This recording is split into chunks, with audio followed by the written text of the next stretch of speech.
हाँ जी, देखो उन बच्चों के लिए थोड़ी सी इन्फॉर्मेशन है। जो भी बच्चा प्रेजेंट में किसी भी गवर्नमेंट जॉब में अगर है, तो वो अगर ये चाहता है कि मुझे किसी और गवर्नमेंट जॉब में जाना है, तो उनको किस बात का विशेष ध्यान रखना है, उस बात को आप एक बार प्रॉपर तरीके से जान लें। तो जैसे ही हम फॉर्म भरते हैं किसी और अदर, जैसे जॉब में हैं अब लेकिन किसी और का फॉर्म भरना चाहते हैं, तो पहले हमें क्या होता है कि जो जहाँ पे हम कार्यरत हैं प्रेजेंट, चाहे ट्रेनिंग पर ही क्यों ना हो, हमें लेनी होती है एनओसी, नो ऑप्शन सर्टिफिकेट, कि विभाग को हमें यहाँ जाने से कोई ऑप्शन नहीं है, इसे बोलते हैं एनओसी। ठीक है। एनओसी का पर्पज़ इतना है कि आपको जब आप ज्वाइनिंग लोगे तो उस टाइम भी चाहिए। ठीक है, ये चाहिए होता है। लेकिन जब आप फॉर्म भरोगे, फॉर्म भर दिया आपने, लेकिन उसमें अगर मांगता है कि आप कहीं जॉब में हो या नहीं हो, तो आपको यस करना है उसमें।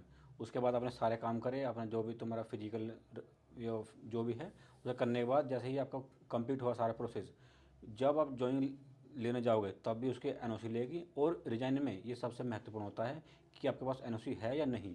अगर नहीं है तो आपको रिजाइन करने में दिक्कत आएंगी, और आपके पास अगर एनओसी है तो आपका ईजिली हो जाएगा, क्योंकि आप विभाग को जानकारी दी हुई है। तो जिस टाइम दिल्ली से ये फॉर्म आए थे, उस टाइम मैं मतलब ट्रेनिंग में था, लेकिन जो मेरा फॉर्म था उसमें मेरे को ये लगा कि मैं अब जॉब में तो हूँ नहीं, लेकिन उस फॉर्म में ऑप्शन था कि आप ऑलरेडी कहीं जॉब में हो, तो वो मैंने भर दिया नो।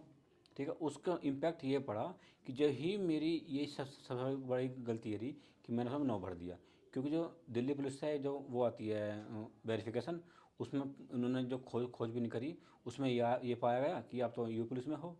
ठीक है, यूपी पुलिस ने दिल्ली पुलिस से जब होगी उन्होंने कन्वर्सेशन, तो उसमें ये देखा कि उन्होंने इसी उस पर मेरे को कर दिया एप्लीकेशन कैंसिल मेरा। और उसी की वजह से मुझे 6 साल तक वेट करना पड़ा, और नहीं मैं 2018 में पहुंचा था, लेकिन अब मैं 2024 में ट्रेनिंग हुई है मेरी पूरी।